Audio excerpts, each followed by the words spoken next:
सुप्रभात। मैं हूं जगेंद्र राणा। आज की हमारी आध्यात्मिक चर्चा का विषय है आसुरी संपदा। आसुरी संपदा दैवी संपत्ति मुक्ति के लिए और आसुरी संपत्ति बंधन के लिए है। हे पांडव, तुम दैवी संपत्ति को प्राप्त हुए हो, इसलिए तुम्हें शोक नहीं करना चाहिए। दैवी संपत्ति मोक्षा है, यानी मेरे को भगवान की तरफ ही चलना है। ये भाव साधक में जितना स्पष्ट रूप से आता जाता है, उतना ही वो भगवान के सम्मुख होता जाता है। तो भगवान के सम्मुख होने से उसमें संसार से विमुक्ता आ जाती है। संसार से विमुक्ता आ जाने से आसुरी संपत्ति के जितने दुर्गुण दुराचार हैं वे कम होने लगते हैं, और दैवी संपत्ति के जितने सद्गुण सदाचार हैं वे प्रकट होने लगते हैं। इसमें साधक की भगवान में और भगवान के नाम रूप लीला गुण चरित्र आदि में रुचि हो जाती है। इसमें विशेषता से ध्यान देने की बात यह है कि साधक का उद्देश्य जितना दृढ़ होगा, उतना ही उसका परमात्मा के साथ जो अनादिकाल का संबंध है वो प्रकट हो जाएगा, और संसार के साथ जो मानव का संबंध है वो मिट जाएगा। मिट क्या जाएगा? वो तो प्रतिक्षण मिट ही रहा है। वास्तव में प्रकृति के साथ संबंध है नहीं, केवल इस जीव ने संबंध मान लिया है। इस माने हुए संबंध की सद्भावना पर, अर्थात शरीर ही मैं हूँ और शरीर ही मेरा है, इस सद्भावना पर ही संसार टिका हुआ है। तो इस सद्भावना के मिटते ही संसार से मानव का संबंध मिट जाएगा और दैवी संपत्ति के संपूर्ण गुण प्रकट हो जाएंगे, जो कि मुक्ति के हेतु हैं। तो दैवी संपत्ति केवल अपने लिए ही नहीं है, बल्कि प्राणियों या मात्र प्राणियों के कल्याण के लिए है। जैसे गृहस्थ में छोटे बड़े बूढ़े आदि अनेक सदस्य होते हैं, पर सबका पालन पोषण करने के लिए गृह स्वामी यानी घर का मुखिया स्वयं उद्योग करता है। और ऐसे ही संसार मात्र का उद्धार करने के लिए भगवान ने मनुष्य को बनाया है। तो मनुष्य और तो क्या, भगवान की दी हुई विलक्षण शक्ति के द्वारा भगवान के सम्मुख होकर भगवान की सेवा करके उन्हें भी अपने बस में कर सकता है। ऐसा विचित्र अधिकार उसे दिया है। अतः मनुष्य उस अधिकार के अनुसार यज्ञ, दान, तप, तीर्थ, व्रत, जाप, ध्यान, स्वाध्याय, सत्संग आदि जितना साधन समुदाय है, उसका अनुष्ठान केवल अनंत ब्रह्मांडों के अनंत जीवों के कल्याण के लिए ही करे, और दृढ़ता से संकल्प रखते हुए प्रार्थना करे कि हे नाथ, मात्र जीवों का कल्याण हो, मात्र जीवन मुक्त हो जाएं, मात्र जीव जीवन मुक्त हो जाएं, मात्र जीव आपके अनन्य प्रेमी भक्त बन जाएं। पर हे नाथ, ये होगा केवल आपकी कृपा से। मैं तो केवल प्रार्थना कर सकता हूँ, और वो भी आपकी दी हुई सद्बुद्धि के द्वारा ही। ऐसा भाव रखते हुए अपने कहलाने वाली शरीर, इंद्रियां, मन, बुद्धि, धन, संपत्ति आदि सभी चीज़ों को मात्र दुनिया के कल्याण के लिए भगवान को अर्पण कर दें। ऐसा करने से अपनी कहलाने वाली चीज़ों की तो संसार के साथ और भगवान के साथ स्वतः सिद्ध एकता प्रकट हो जाएगी। इसे भगवान ने दैवी संपत्ति मोक्षा पदों से कहा है। निबंध्यासुरी मता, जो जन्म मरण को देने वाली है, वो सब आसुरी संपत्ति। जब तक मनुष्य की अहंता का परिवर्तन नहीं होता है, तब तक अच्छे अच्छे गुण धारण करने पर वे निरर्थक तो नहीं जाते, पर उनसे उसकी मुक्ति हो जाएगी ऐसी बात नहीं। तात्पर्य है कि जब तक मेरा शरीर बना रहे, मेरे को सुख आराम मिलता रहे, इस प्रकार के विचार अहंता में बैठे रहेंगे, तब तक ऊपर से भरे हुए दैवी संपत्ति के गुण मुक्तिदायक नहीं होंगे। हाँ, ये बात तो हो सकती है कि वे गुण उनको सुख फल देने वाले हो जाएंगे, ऊंचे लोक देने वाले हो जाएंगे, पर मुक्ति नहीं देंगे।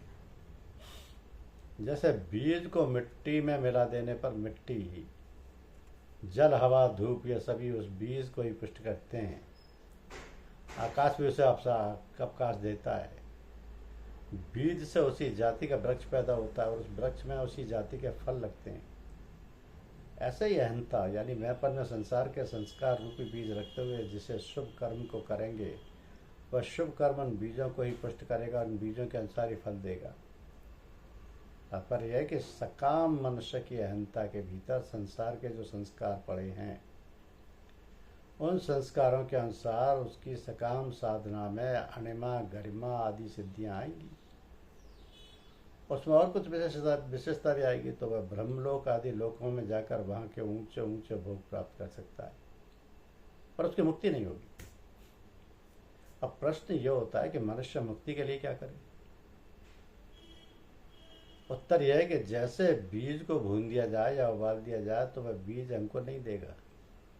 उस बीज को बोया जाए तो पृथ्वी उसको अपने साथ मिला लेगी, फिर ये पता ही नहीं चलेगा कि बीज था या नहीं। ऐसे मनुष्य का जब दृढ़ निश्चय हो जाएगा कि मुझे केवल परमात्मा प्राप्ति ही करनी है, तो संसार के सब बीज, संस्कार, अहंता में से नष्ट हो जाएंगे। शरीर प्राणों में से एक प्रकार की आसक्ति होती है कि मैं सुखपूर्वक जीता रहूं, मेरे को मान बढ़ाई मिलती रहे, मैं भोग भोगता रहूं आदि। इस प्रकार जो व्यक्तित्व को रखकर चलते हैं, उनमें अच्छे गुण आने पर भी आसक्ति के कारण उनकी मुक्ति नहीं हो सकती, क्योंकि ऊंच नीच योनियों में जन्म लेने के कारण प्रकृति का संबंध ही है। तात्पर्य है कि जिसने प्रकृति से अपना संबंध जोड़ा है, वह शुभ कर्म करके ब्रह्मलोक तक भी चला जाए तो भी वह बंधन में ही रहेगा। भगवान ने इस अध्याय में आसुरी संपदा के 3 फल बताए, जिसमें से इस श्लोक में निबंध्यासुरी मता यानी पदों से बंधन रूप में सामान्य फल बताया है। दूसरे अध्याय के 41वें से 44वें श्लोक में वर्णित नव अध्याय के 20वें से 21वें श्लोकों में वर्णित सकाम उपासक भी इसी में आते हैं, जिनका उद्देश्य केवल भोग भोगना और संग्रह करना है। ऐसे मनुष्यों की बहुत शाखाओं वाली अनंत बुद्धियां होती हैं, अर्थात उनकी कामनाओं का कोई अंत नहीं होता। जो कामनाओं में प्रीति रखते हैं वे वैदिक यज्ञादि के विधि विधान से करते हैं, पर कामनाओं के कारण उनके जन्म मरण रूप बंधन होता है। तो गीता में ऐसे ही जो यहाँ के भोगों को ना चाहकर स्वर्ग के दिव्य भोगों की कामना से शस्त्र विहित यज्ञ करते हैं, उनके बारे में कहा गया है कि वे यज्ञ के फलस्वरूप स्वर्ग के प्रतिबंधक पाप नष्ट होने से स्वर्ग में जाकर दिव्य भोग भोगते हैं। जब उनके स्वर्ग देने वाले पुण्य क्षीण हो जाते हैं, तब वे वहां से लौट कर आवागमन को प्राप्त हो जाते हैं। अब यह शंका ये होती है कि जिस कृष्ण मार्ग से उपयुक्त सकाम पुरुष जाते हैं, उसी मार्ग से योग भ्रष्ट पुरुष भी जाते हैं। तो दोनों का मार्ग एक होने से और दोनों पुनरावृत्ति होने से सकाम पुरुषों के समान योग भ्रष्ट पुरुषों को भी निबंध्यासुरी मता वाला बंधन होना चाहिए। इसका समाधान यह है कि योग भ्रष्टों को यह बंधन नहीं होता, कारण के पूर्व मनुष्य जन्म में की साधना में उनका उद्देश्य अपने कल्याण का रहा है और अंत समय में वासना, बेहोशी, पीड़ा आदि के कारण उनको विघ्न रूप से स्वर्ग आदि में जाना पड़ता है। अतः योग भ्रष्टों के इस मार्ग से जाने के कारण ही गीता सकाम पुरुषों के लिए भी योगी पद आया, अन्यथा सकाम पुरुष योगी कहे ही नहीं जा सकते। आसुरी संपत्ति का दूसरा फल है पतंती नरे कुश, जो कामना के वशीभूत होकर आप पाप, अन्याय, दुराचार आदि करते हैं, उनको फलस्वरूप स्थान विशेष नरकों की प्राप्ति होती है। आसुरी संपत्ति का तीसरा फल है कि आसुरी स्वेव योनि से तत्तो यान्यधमा गतिम, जिनके भीतर दुर्गुण दुर्भाव रहते हैं और कभी कभी उनसे प्रेरित होकर वे दुराचार भी कर बैठते हैं। उनको दुर्गुण दुर्भाव के अनुसार पहले तो आसुरी योनि की प्राप्ति और फिर दुराचार के अनुसार अधम गति, नरकों की प्राप्ति बताई गई है। तो माँ सुचय संपद देवेम बिजातो में पांडव, केवल अविनाशी परमात्मा को चाहने वाले की देवी संपत्ति होती है, जिससे मुक्ति होती है। और विनाशी संसार के भोग तथा संग्रह को चाहने वाले की आसुरी संपत्ति होती है, जिससे बंधन होता है। तो इस बात को सुनकर अर्जुन के मन में कहीं ये शंका पैदा ना हो जाए कि मुझे तो अपने में दैवी संपत्ति दिखती नहीं। इसलिए भगवान कहते हैं कि भैया अर्जुन, तुम दैवी संपत्ति को प्राप्त हुए हो, अतः शोक संदेह मत करो। दैवी संपत्ति को प्राप्त हो जाने पर साधक के द्वारा कर्मयोग, ज्ञान योग या भक्ति योग का साधन स्वाभाविक ही होता है। कर्तव्य पालन से कर्मयोगी के और ज्ञानाग्नि से ज्ञान योगी के सभी पाप नष्ट हो जाते हैं, परंतु भक्ति योगी के सभी पाप भगवान नष्ट करते हैं। माँ सुचे, तीसरे श्लोक में भारत, चौथे श्लोक में पार्थ और पांचवें श्लोक में पांडव, इन तीनों संबोधनों का प्रयोग करके भगवान अर्जुन को उत्साह दिलाते हैं कि भारत, तुम्हारा वंश बड़ा श्रेष्ठ है।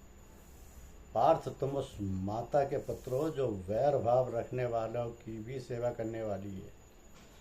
पांडव, तुम बड़े धर्मात्मा और श्रेष्ठ पिता पांडु के पुत्र हो। तात्पर्य है कि वंश, माता, पिता, इन तीनों ही दृष्टियों से तुम श्रेष्ठ हो। मतलब तुम्हारे में देवी संपत्ति भी स्वाभाविक है, इसलिए तुम्हें शोक नहीं करना चाहिए। गीता में 2 बार माँ सुचे पद आए। यहाँ एक और भगवान दूसरे 18वें अध्याय के 6ठे श्लोक में कहते हैं कि इन पदों को 2 बार प्रयोग करके भगवान अर्जुन को समझाते हैं कि तुझे साधन और सिद्ध दोनों के विषय में चिंता नहीं करनी चाहिए। तो भगवान ने कृपा करके मानव शरीर दिया है, तो उसकी सफलता के लिए अपने भावों और आचरणों को विशेष ध्यान रखना चाहिए। कारण कि शरीर का कुछ पता नहीं कि कब प्राण चले जाए।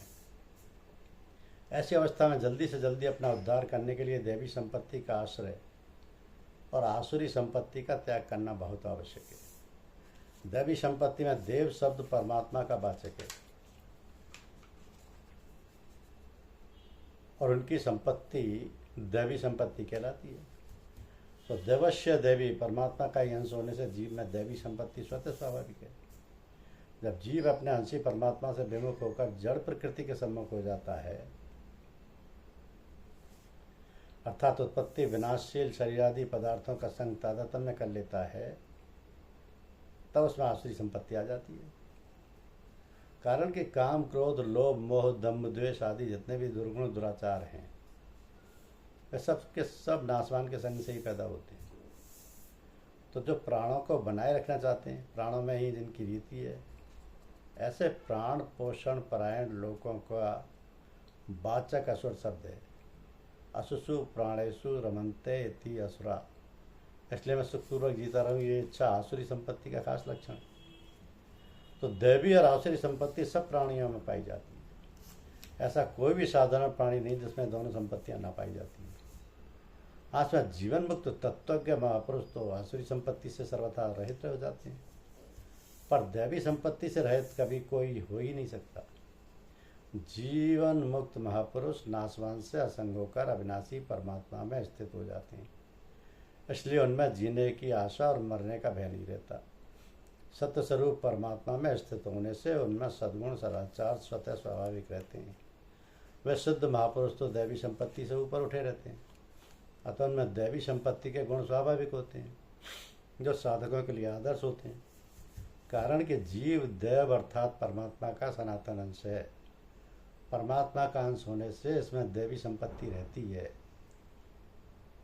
आसुरी संपत्ति की मुख्यता होने से दैवी संपत्ति दब सी जाती है, मिटती नहीं, क्योंकि सत वस्तु कभी मिट नहीं सकती। इसलिए कोई भी मनुष्य सर्वथा दुर्गुणी दुराचारी नहीं हो सकता, सर्वथा निंदय नहीं हो सकता, सर्वथा असत्यवादी नहीं हो सकता, सर्वथा व्यभिचारी नहीं हो सकता।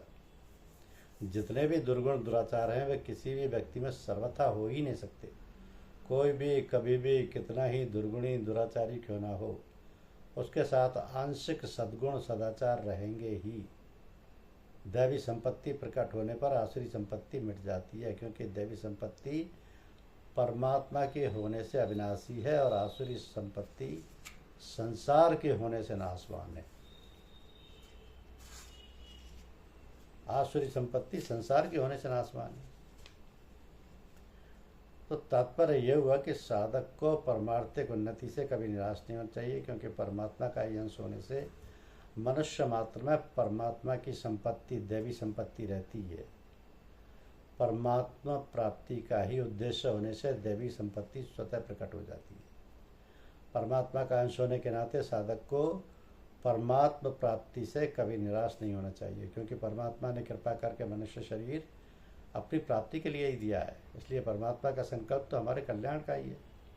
यदि हम अपना अलग कोई संकल्प ना रखें, बल्कि परमात्मा के संकल्प में ही अपना संकल्प मिला दें, तो फिर उनकी कृपा से स्वतः ही कल्याण हो जाएगा। धन्यवाद।